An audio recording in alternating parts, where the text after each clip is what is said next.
All right, I'm going to go over the next part of the hologram thing.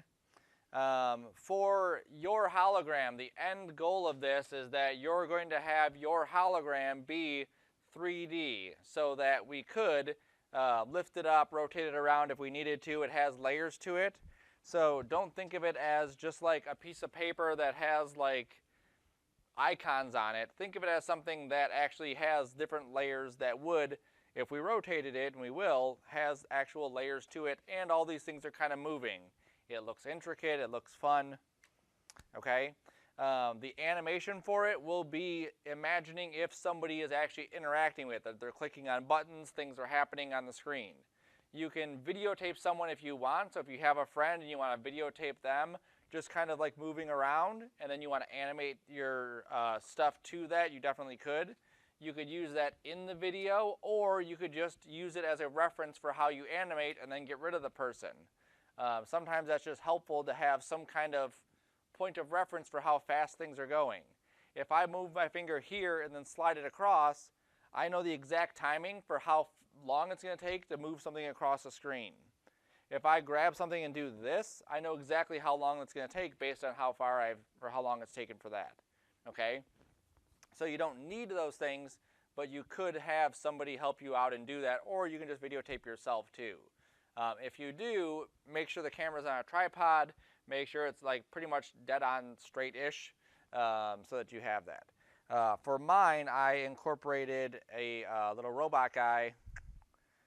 This is for my animation class, and he moves around, and he's kind of controlling the interface. And again, this is my way of creating a way for me to understand when things are going to be happening in my scene. Okay, so I'm going to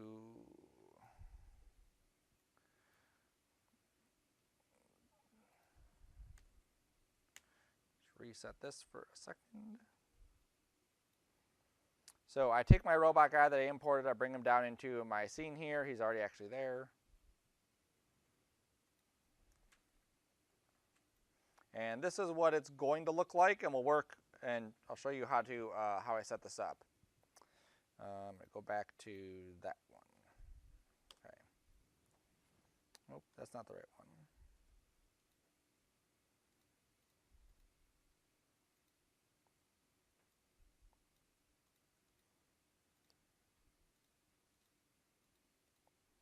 All right, well, whatever. It's good enough for now.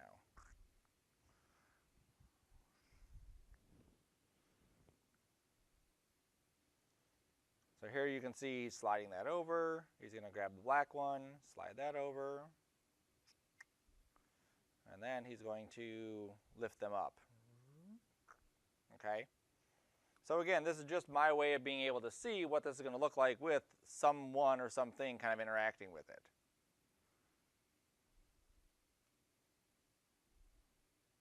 There we go. All right, so I'm going to go back and undo that so it's all reset back to where it was before.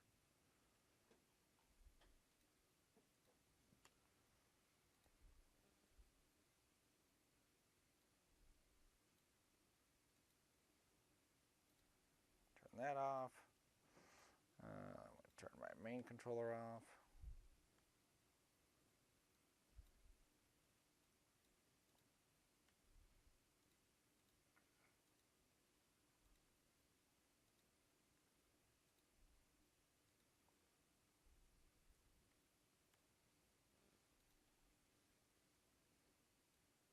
All right, so now I'm basically back to where I was before.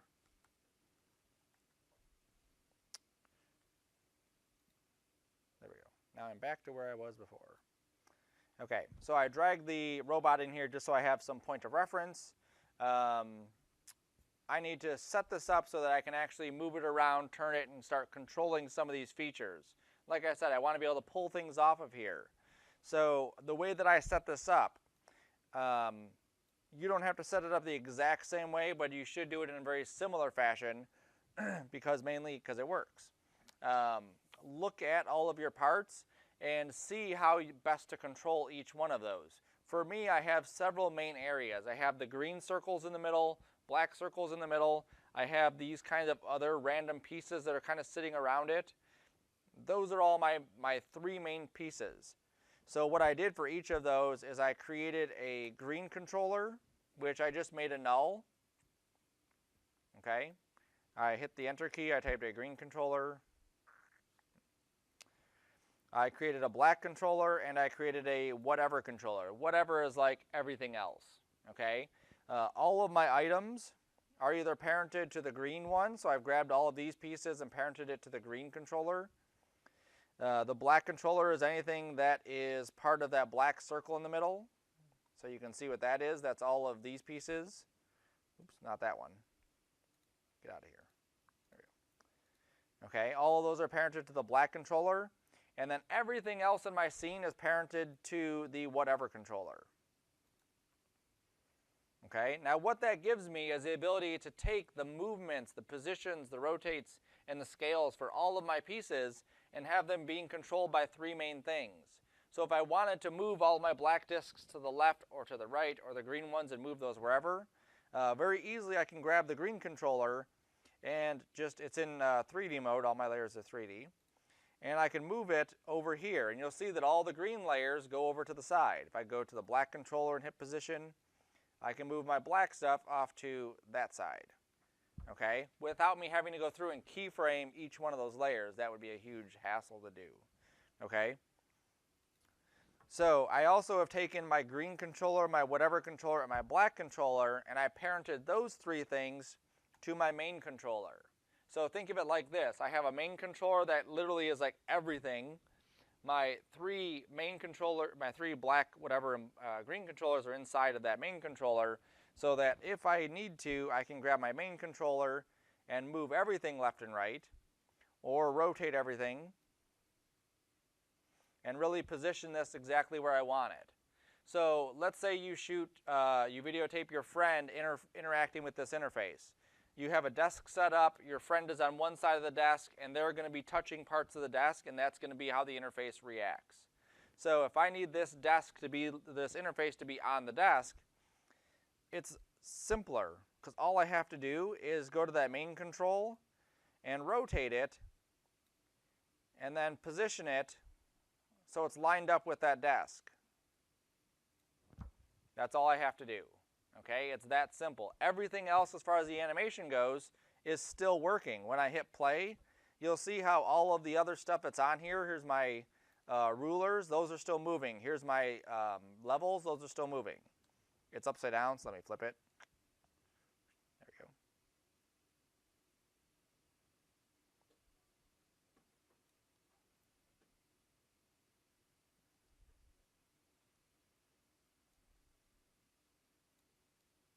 Is it upside down now? No, that was right, yep. I was looking at the bright lines, not the dark blue lines. Okay, so what I'm doing here first is I'm just kind of setting this up so that my robot, he's the one interacting with the table. This is going to be like in front of him. When I set this up in 3D, I purposefully made sure that the angle that I was hitting my robot at was a good angle to see the table. So it's not at some crazy angle like this, that obscures the robot. I can't see what his hand is doing. I can't see what else is happening there. It's at a pretty good angle where I can see exactly what he's doing. I also have some exact spots that I want him to hit and then move over. So I'm going to try to line this up. So I'm going to move my camera to about there. There we go. And I'm just going to line this up with his finger. I need to just turn off this for now. There we go.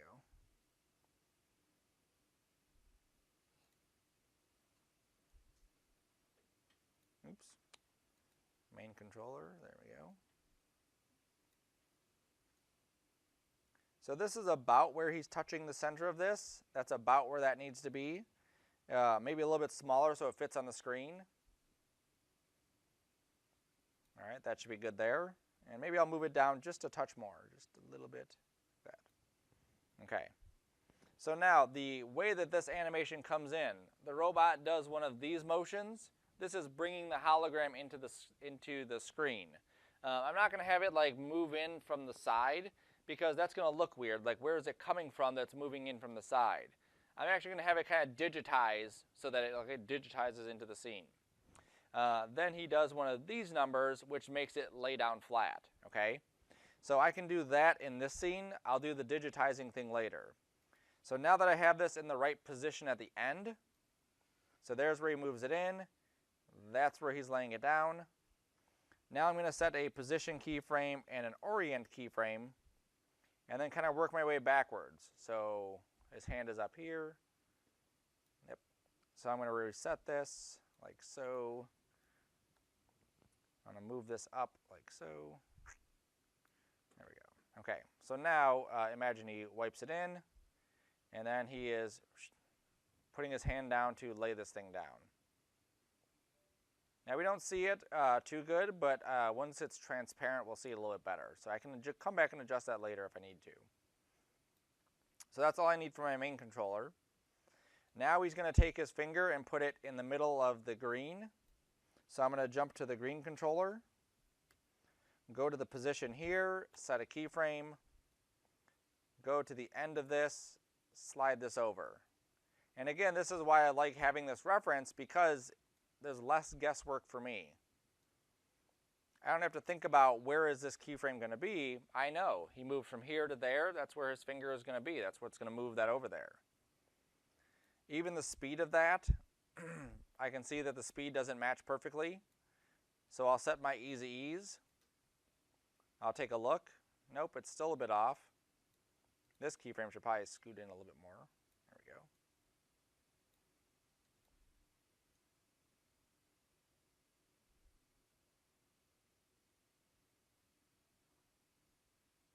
And it seems to be moving a little bit too soon, so let me just scoot that one back a little bit. Oops, wrong way. There we go. So that seems to work. If I need to adjust it further, jump into the graph editor and start playing with the speed graph. So that's all that one's going to do. So it goes boop. Now he's going to go to the black controller, so I'll hit the P controller for that. Okay, set a position keyframe, scooch you up a bit. Slide this over. I'm also going to slide it maybe up some so it's, feels like it's on top of the things.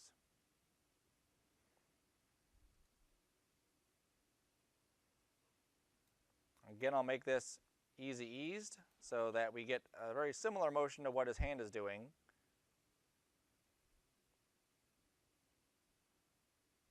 Cool. I think I also want the green one to be maybe raised up a little bit too, so let me just raise that up some. Come on. That's good. So that's at 25. What is this one at? 15. So let's set that one to 25 also.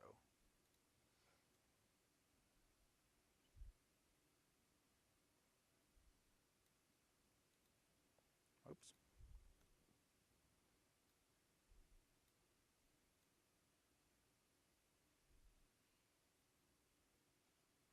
Cool. And now what he's going to do is he touches the centers of each one and lifts it up, and that like raises them and gives it that 3D look. Okay. So slides that one over, slides that one over, touches these, and then raises them up. So now I'm going to go into my green circles. And last time I showed, I parented all the green circles so they were all kind of connected to each other. If I grab all of my green circles, maybe not the very bottom one, I think that one can stay there. I'm going to set a position keyframe.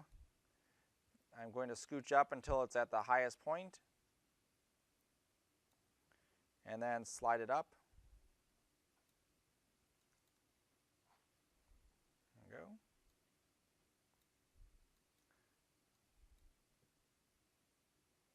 Cool.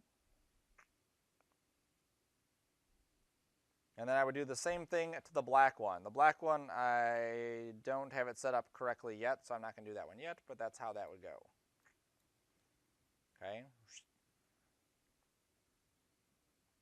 So it slides in, lays it down, slides that over, slides this over, moves up. Now if I didn't have the robot in the scene, this is what this would look like. There's all my stuff kind of moving. It lays down flat. And then my controls just kind of slide over, and then they're able to move upwards.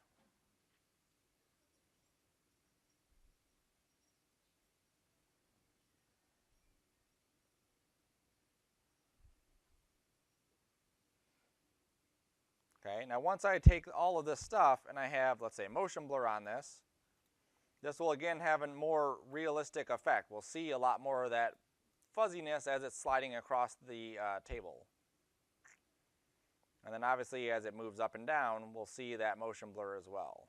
Okay, for now I'm just going to turn it off.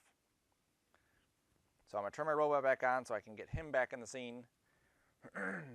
And then now what I'm going to do is I'm going to pretend that all my stuff is good. So all of this basic animation of it sliding, not sliding in yet, but of it already in, he pushes it down, he moves the things aside, makes them bigger. Now I'm going to pre-compose all of this and say robot hologram items. So this is all of those hologram items. So I'm doing this in stages, okay? I'm not going to just start off with what happens first.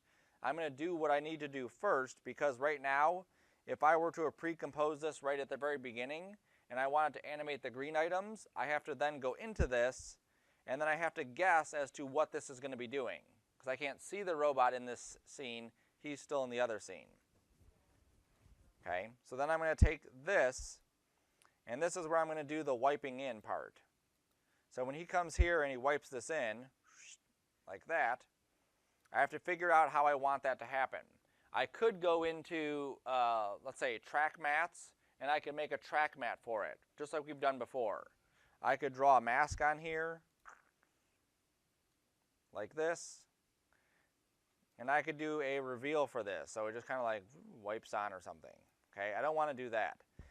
Under Effect, under Transition, I have a whole bunch of different transitions that I can use. These are all different things that are easy ways for us to bring something in there. So just as a, for instance, let's see what JAWS is going to do. So if I go to completion, and that's what most of these will have, is just this completion attribute, and I click and drag, you'll see how JAWS comes in like that. Okay. Maybe I'll rotate it 90 degrees. Maybe I'll change the center of it so it's over here. Maybe I'll change the center of it so it's on this side. Makes more sense. Okay, so just so you can see how this would work, I'm going to set a keyframe on completion, go to where he's done wiping it in, reset that to 0. So now this is how that one happens. He just, and then it shows up. Okay, there's also a width and height here I could play with. I can change the shape of it.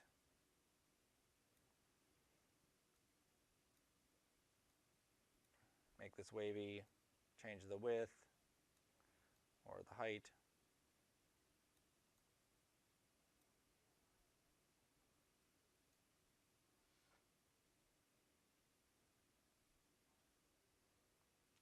Okay, so maybe I'll do that one. There's several other ones in here that I could also play with. There's a block dissolve. And again, I just play with that initial transition complete. And you can see how this kind of like just transitions in. Like it's just a bunch of dots. I can make the dots bigger.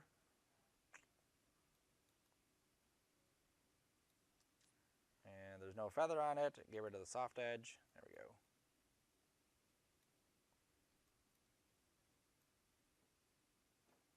So I could have this being one of those things too. So I could have, as he wipes, these things just kind of like pixelate into creation. I think I'm just going to go with just a basic linear wipe. It's at the bottom. I'm just seeing if there's anything else I'd want to do. Let's see what Venetian blind is going to do. Yeah, that could be a cool way too, right? Change it down here and then do that. There we go. Yeah, I think it just linear wipe is fine. Okay, and the way this one works is it just wipes it straight across. So I'm going to reset it to this side, and then say it's starting here, scooch up, ends there.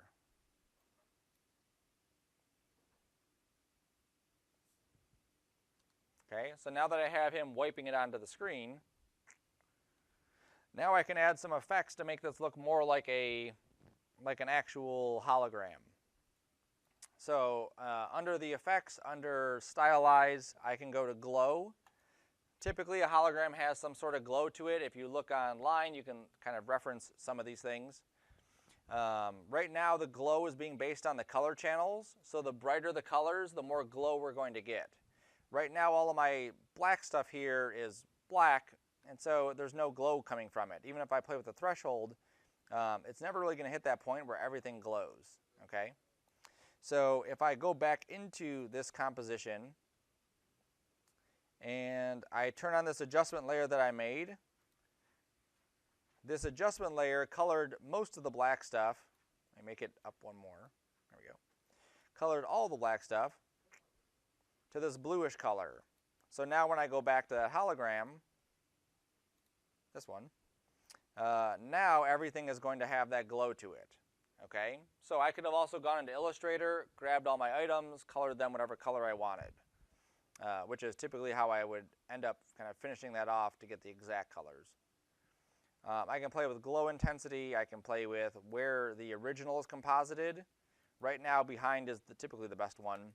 On top seems like an odd spot, so I wouldn't put that. I can change the glow mode, so sometimes you'll find maybe changing the mode to screen or to soft light will give you a different effect, maybe something closer to what you're looking for. Oops, not that. There's color, there's saturation. Sometimes you'll find too that you'll start off with one kind of effect and then you'll use it on top of something else. So in this case, I'm going to take this effect here. I'm going to duplicate it so I have two layers. Let me hide the bottom one. I'm going to take this top one after I've added that glow, and I'm going to add a blur to this.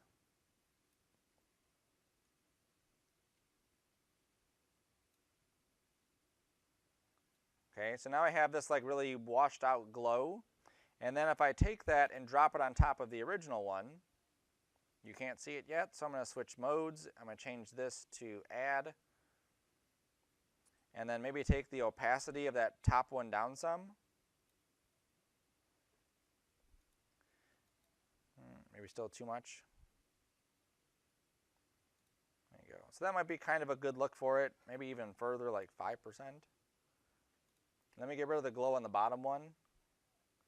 And then I can pull that up some more. There we go. So now I'm kind of controlling the glow on a separate layer all by itself. That's cool. I like that.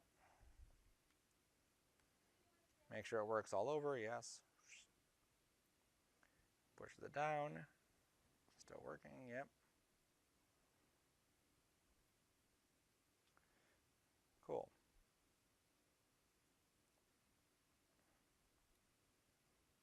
Now I could also go into this and play with a whole bunch of other stuff, right? I could darken areas, lighten areas. I could run a noise pattern on top of this. Any one of, I gotta close that one. I don't know why I keep opening it. Any one of these things that I keep playing with here, I could definitely add just a, let's say a adjustment layer on the top of this. Maybe add some noise on top of this. And then set this to be, let's say, multiply. And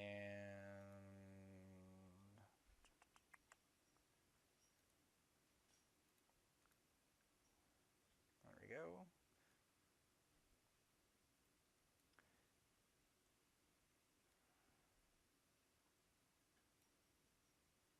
Let me transform this and make this a bit smaller. And I'm going to take the opacity down and make this, that's too small. Nope, 20, there we go. So now I set that to 20%, and so now I'll get this nice kind of pattern technique or pattern on top of this. let me lock this. I'll go back to this. Here it is without that. There it is with it. So you can see I add a little bit more texture to this just by adding that turbulence in there. Okay, then I can take this whole project, robot hollow main, oops, drop this into a new composition, and then here I can do things like change the background color, make sure it's dark enough to see. Yes, good. Maybe I'll duplicate this. Let's go to where we can see the hologram. There it is. I'm going to add a vignette, so I'm going to draw a mask on this. I'm going to set this to multiply, change this to invert, change the mask to feather, and expansion.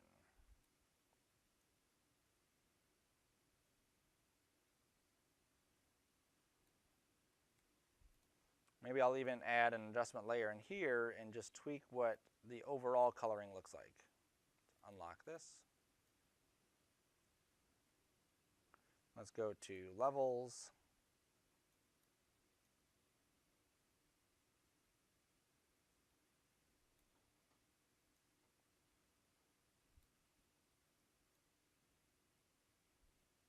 It's taking a minute to update. There it is before, there it is after. So it definitely looks a lot more punchier like this. And then I'll also add maybe a hue and saturation on this. And maybe just desaturate it slightly. So there it is before, there it is after. Feels a little bit more tied together when we do those adjustments on it. I like it.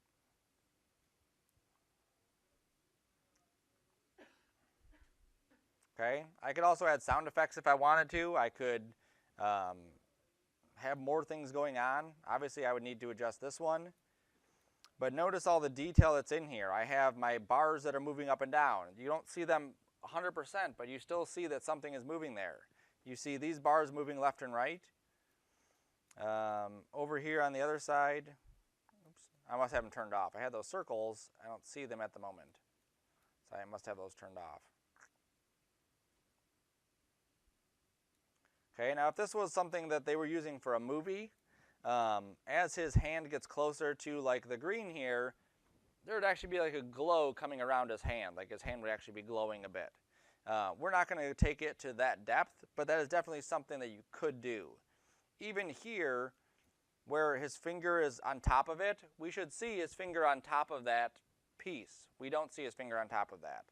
And that's just part of how this is set up. The hologram is either going to be fully on top or fully behind it. There's no halfway in this instance.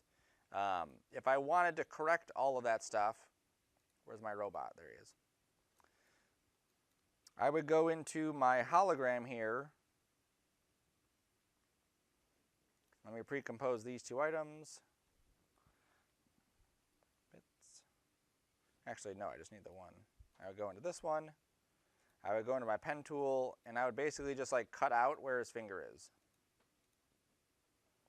And then I would say invert my mask, and then feather the mask.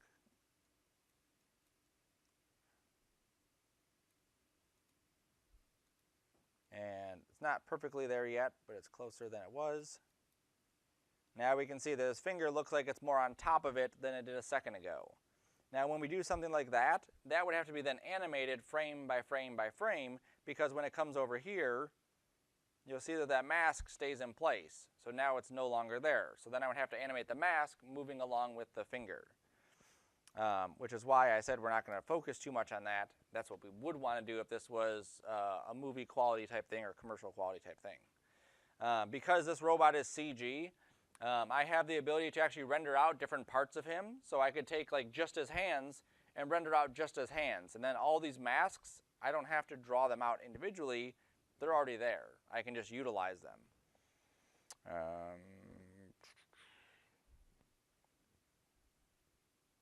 Sweet. So that's it. So that's as far as you need to take this as far as the hologram part. It should, again, have that 3D element to it, so it looks like it's not just a piece of paper. You have stuff that's moving in here. It's not just like flat stuff doing nothing. There's a lot of interesting stuff going on. One other thing I didn't show the other day that I thought was a cool thing to show. If I make a solid, I go to Effect, I go to that trap code plugin. One of them is called Form.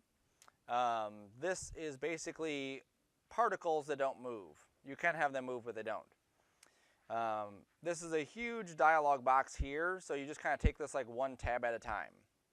So first I'm going to change this from box grid to object. I'm going to choose an object, and then any one of these items I can utilize to create kind of like if we looked at some of the Iron Man ones, we would see like these like particle systems kind of rotating. So if I went to the sphere strips, it takes a second, there it is. Okay, now this is something I could go into my rotate Y and animate this thing spinning around.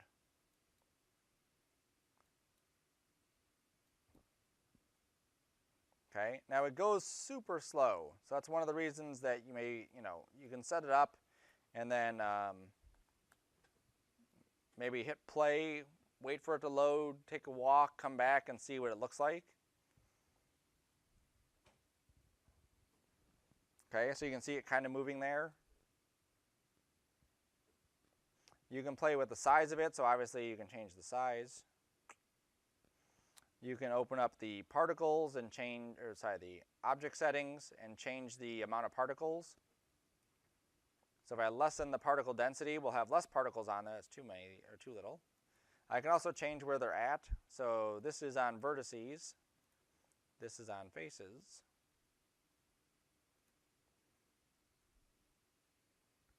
And some of these options will actually play back a little bit faster when I change it to faces. I hit play. It's actually a pretty close enough speed where I can see what it's going to do. So this might be something that I want to incorporate somewhere in my scene. If I want to look 3D like it's in the scene and as the hologram is here, it's actually rotating in 3D, I wouldn't put it in this. I'm just going to leave it there in the center, because when I go back here, you'll see that this is just going to make it flat. So now it's kind of like sitting here as a flat image on my hologram. Okay, it doesn't actually come up, it's just like a flat thing. But if I take this solid and I cut it and I move it here and I were to paste it, well,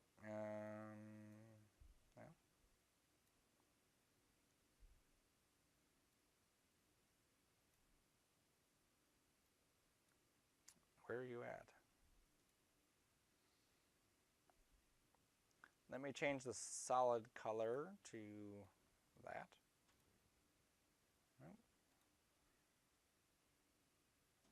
I'm going to go down further. There's some more stuff down here. Here's a biohazard.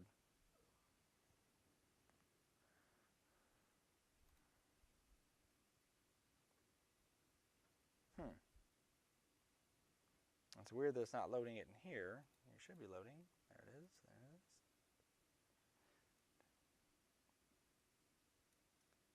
Yes. Yes.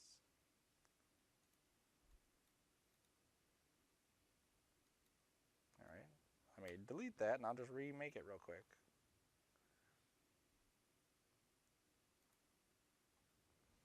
Or After Effects will crash on me.